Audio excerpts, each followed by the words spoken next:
Look, a mountain fell down because a wind farm, well, all the trees were cut down on the top of that mountain, and a wind farm was built, and then a mountain fell down, right? That's how important stuff, with devastating consequences for a community. So if you don't get this stuff right, it has very, very serious consequences. There was also huge amounts of fines then levied on this country for years. Okay, now, we are now planning major industrial development on our marine area.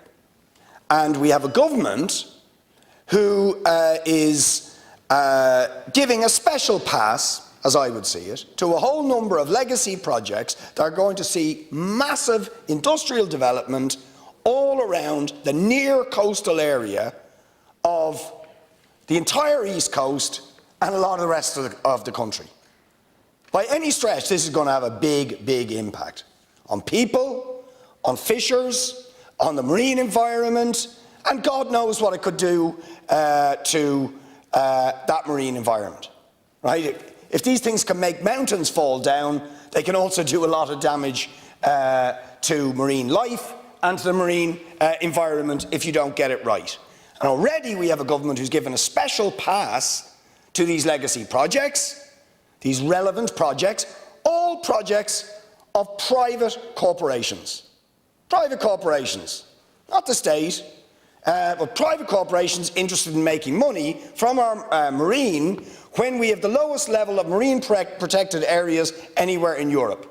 Itself a sign of the lack of commitment in this state to actually protecting our marine environment. And then the government come along on a bill that's supposed to deal with the issues that arise out of Derry Bryan on substitute consent.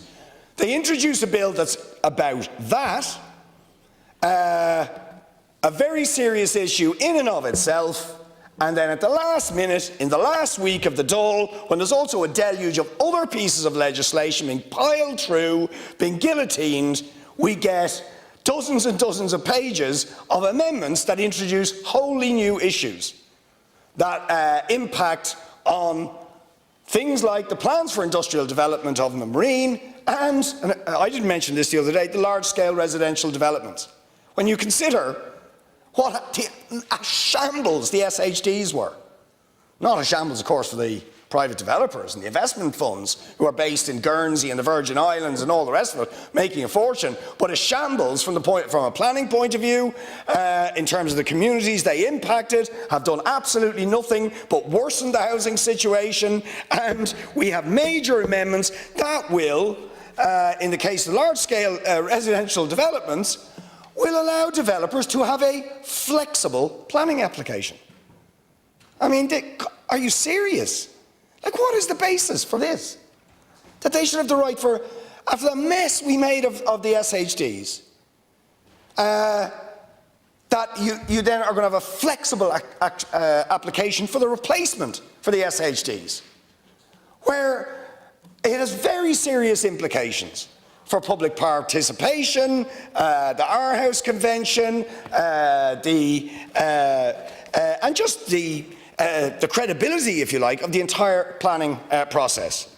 And then you come in here, very feisty, I must admit, fair play to you, they obviously told you to come in fighting, but saying that's technical. There's nothing technical about that. To have a new type of application, planning application, for something that is very, very controversial, to put it mildly, the replacement for the SHDs, and we have now developers can ask for a flexible application where they don't actually have to give all the details of what they're going to build. I mean, to say that's technical, I mean, immediately the alarm bells start ringing. If the government would come in and say that, when it's self-evidently is not technical. It's very, very substantial. And it is not technical. That massive industrialisation of our marine environment, and that's what building these things, and we all want offshore wind and renewable, right?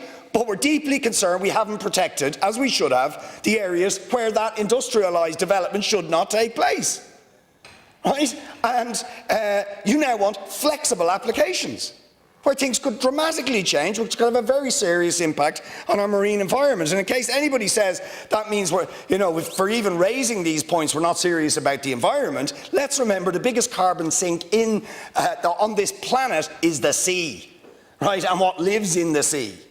So if you mess up the sea, if you mess up marine biology and all the rest of it in the name of addressing climate change, you will actually potentially do the opposite and do more damage to the climate and more damage to biodiversity. So these are not small things. They are very, very serious things. And even on the things that we like the measures that you're taking around the short-term lets and so on, I mean, I wonder why, if you're bringing it in, why is it only in for 6 months?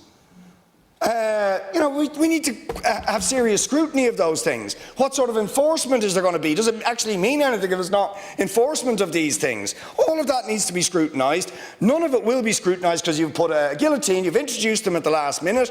The briefing we got the other day, I mean, come off it.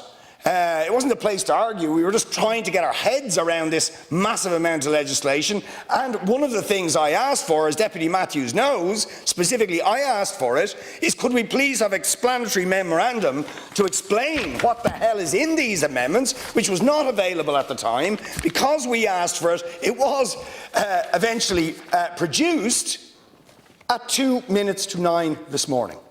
2 minutes to 9, that's when we got it. Right? And now we're dealing with all these amendments this evening, and it's guillotined. Now, if that's not a disgrace in terms of legislation, I don't know what is. So please don't tell us it's technical. Don't try and fool the public or the media or whoever it is you're trying to fool by saying things like this. This is sharp practice. No question about it, and it's sharp practice with things that have very serious implications for our environment and for the public.